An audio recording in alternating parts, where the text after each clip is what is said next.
Penerapan 3 rasio utama yang saya gunakan yang berkaitan dengan dividen. Yang pertama adalah rata-rata dividen yield, lalu yang kedua adalah rata-rata dividen payout ratio, dan yang ketiga adalah dividen growth rate.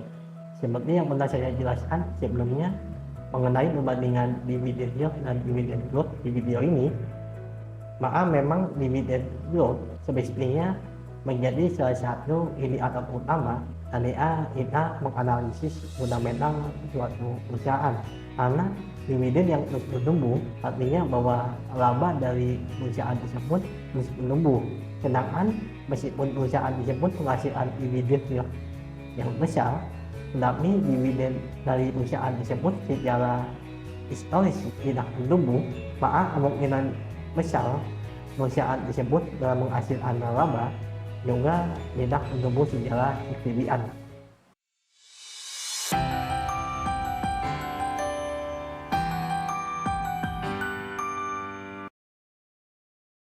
Semuanya, kembali bersama saya David Jaya di channel Lifestyle Investasi. Pada kesempatan hari ini saya akan memaparkan saham-saham yang masuk di dalam daftar konstituen High Dividend 20 yang untuk membagikan dividen setiap tahunnya dalam 15 tahun terakhir. Mengapa saya menyeleksi saham-saham ini? Karena 15 tahun bukanlah waktu yang singkat, sehingga apabila ada perusahaan yang mampu konsisten pembagian dividen dalam 15 tahun tersebut setiap tahunnya, artinya kemungkinan besar perusahaan tersebut konsisten mencetak laba, dan yang artinya juga perusahaan tersebut memiliki aset yang tinggi atau probabilitas yang besar untuk pembagian dividen di tahun-tahun selanjutnya. Dan tentu saja dengan durasi 15 tahun artinya perusahaan tersebut mampu bertahan di berbagai kondisi ekonomi, dan sehingga kami dipastikan bahwa perusahaan ini memiliki fundamental yang bagus.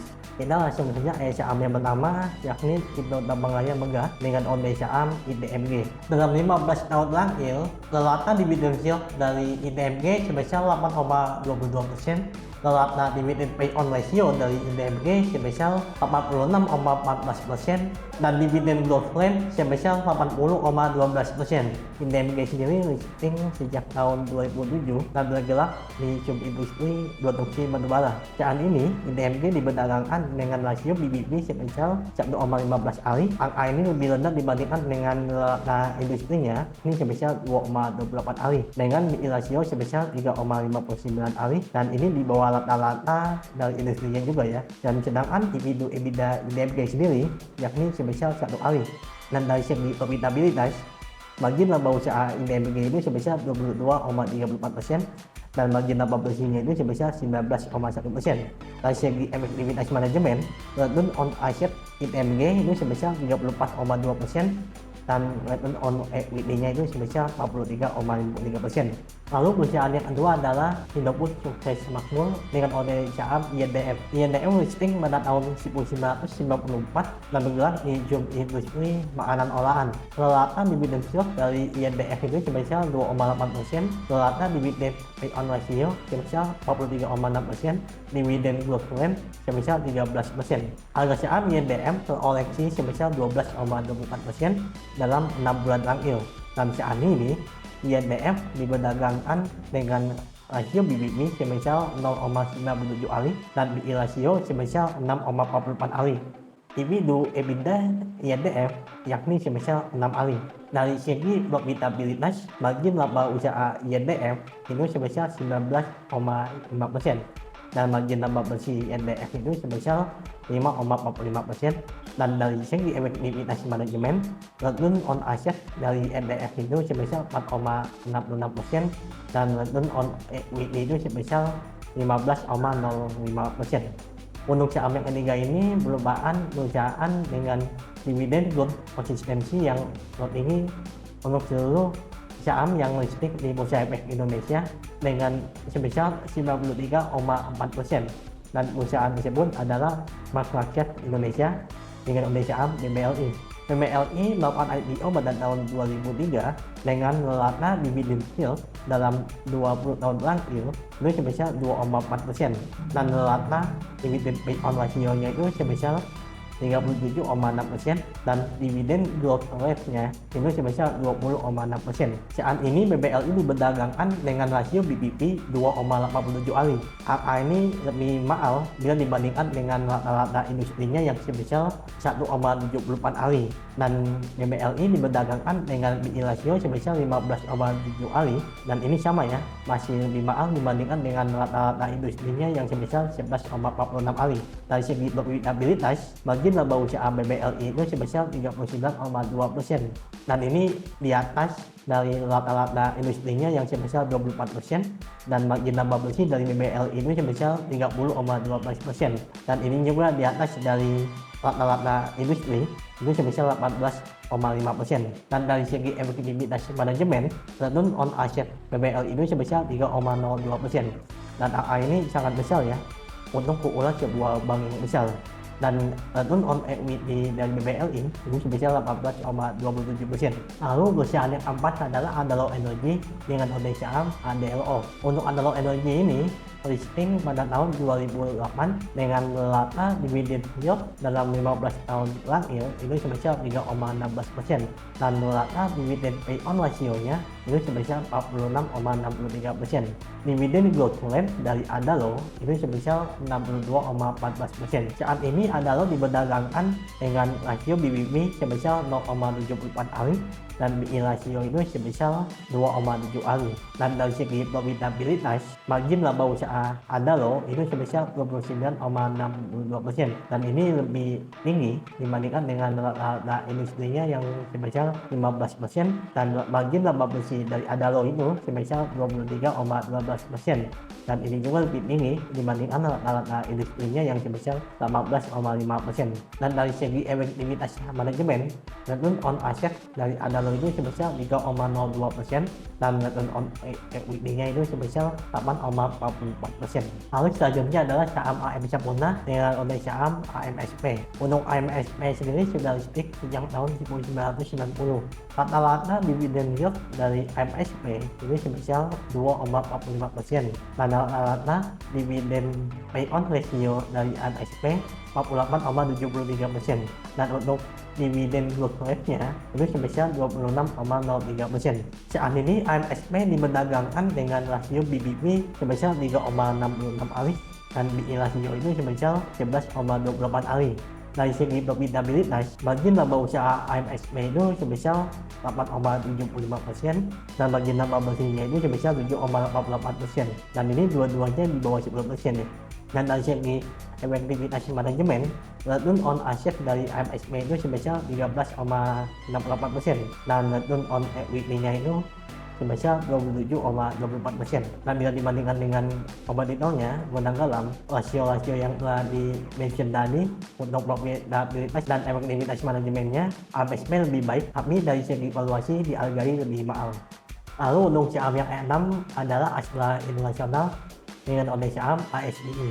ASII listing dari tahun 1990 dengan rata dividen yield dalam 20 tahun terakhir itu sebesar 3,4% dan rata dividen payout ratio dalam 20 tahun terakhir sebesar 40,4% dan dividen growth rate-nya itu sebesar 13,6%. Pada saat video ini dibuat, pergerakan harga saham ASII sudah terkoreksi 14,63% dalam 6 bulan terakhir dan saham ini diperdagangkan dengan rasio BBB sebesar 1,14 kali dan BI rasio itu sebesar 6,92 kali. Dan dari segi profitabilitasnya, margin laba usaha ASII itu sebesar 12,37% dan margin laba bersihnya sebesar 10,5%. Dan dari segi efektivitas manajemen, return on asset ASII sebesar 7,07% dan return on equity-nya ini sebesar 16,41%. Lalu perusahaan yang ketujuh adalah Bukit Asam dengan kode saham BDBA. BDBA listing di Bursa Efek Indonesia pada bulan Desember tahun 2002. Rata dividen yield dari BDBA itu sebesar 5,2% dan rata dividen payout ratio-nya itu sebesar 50,7%.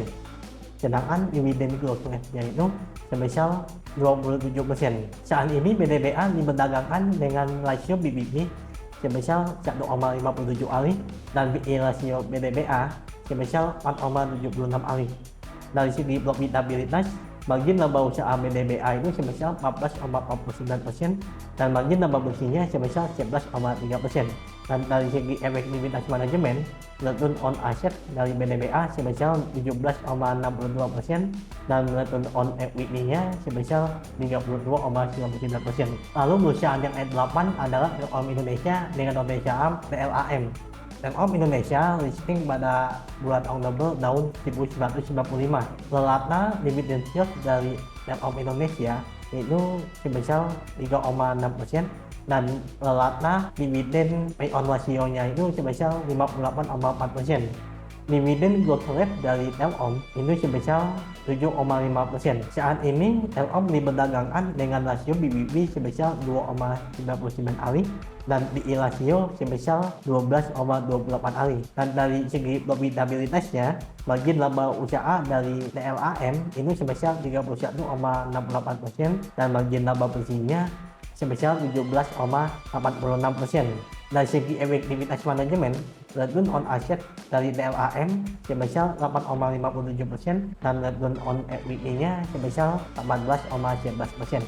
Lalu untuk perusahaan yang berikutnya, yang S9 dan yang S10, saya mention sekalian ya, karena mereka bergerak di subindustri yang sama, yakni mesin otopsi dan kendaraan berat. Dan perusahaan tersebut adalah United Tractor dengan kode saham UNTL dan Exindo Audible Asia dengan kode saham EXA.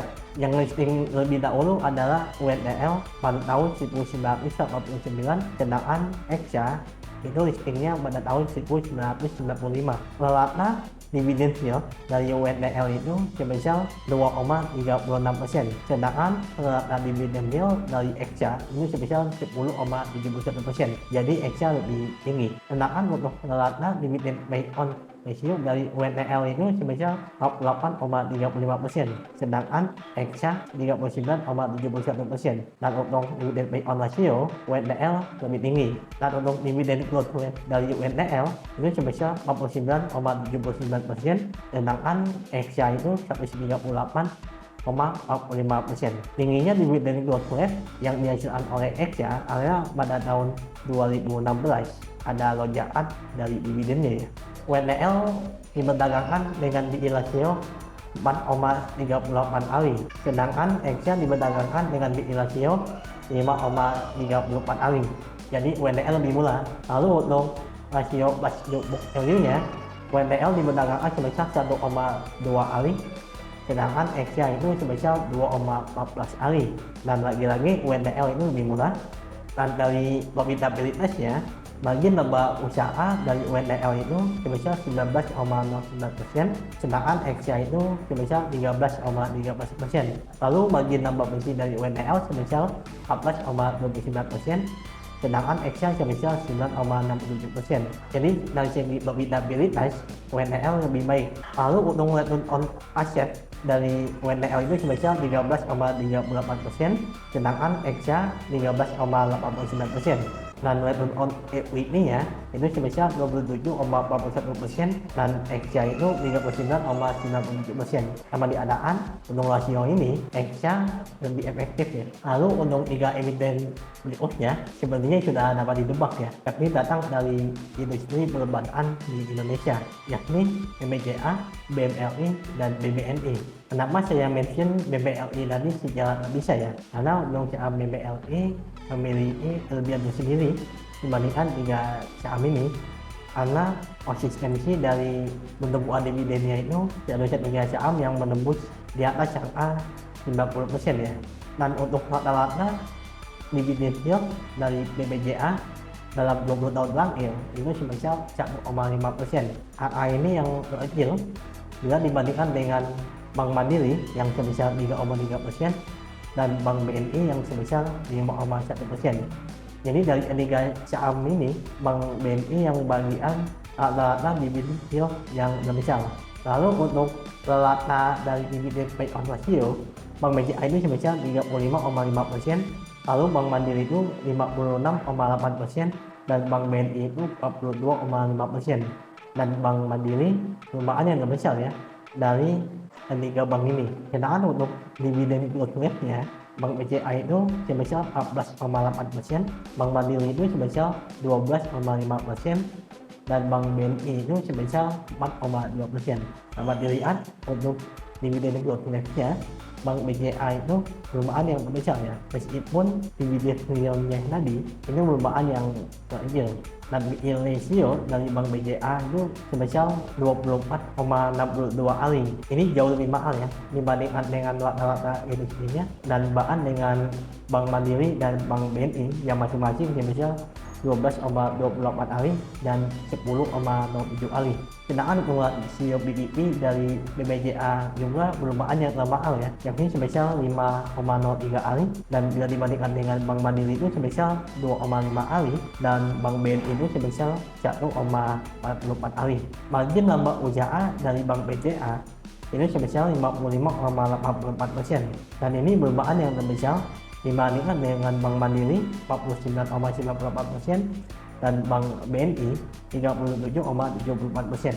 Begitu pula dengan margin laba bersihnya ya, Bank BCA yang sebesar 45,14%, sedangkan Bank Mandiri itu sebesar 36,8% dan Bank BNI itu sebesar 30,52%. Dari efektivitas manajemen, return on asset dari BBJA itu sebesar 3,49%. Ini juga yang terbesar ya, dibandingkan dengan BMLI itu sebesar 2,47% dan BBNI 2,02%. Dan return on equity-nya, Bank BCA itu sebesar 20,45%, Bank Mandiri itu 20,38%, dan Bank BNI itu sebesar 14,27%. Dan itu dia 13 saham yang selalu rutin pembagian dividen setidaknya dalam 15 tahun terakhir yang masuk dalam anggota Achievement ICE Dividend 20. Dan dari 13 saham tersebut, untuk dividen growth rate yang tertinggi itu dihasilkan oleh saham Exia. Dan bila kita mengesampingkan anomali ya, karena di saham Exia tadi sebenarnya telah dimention telah terjadi anomali sehingga menghasilkan growth rate yang besar, maka di posisi yang kedua itu adalah saham IDMG dengan dividen growth rate itu sebesar 80,12%. Sekian pembahasan mengenai saham-saham yang high dividend. Semoga bermanfaat bagi kita semua. Baik.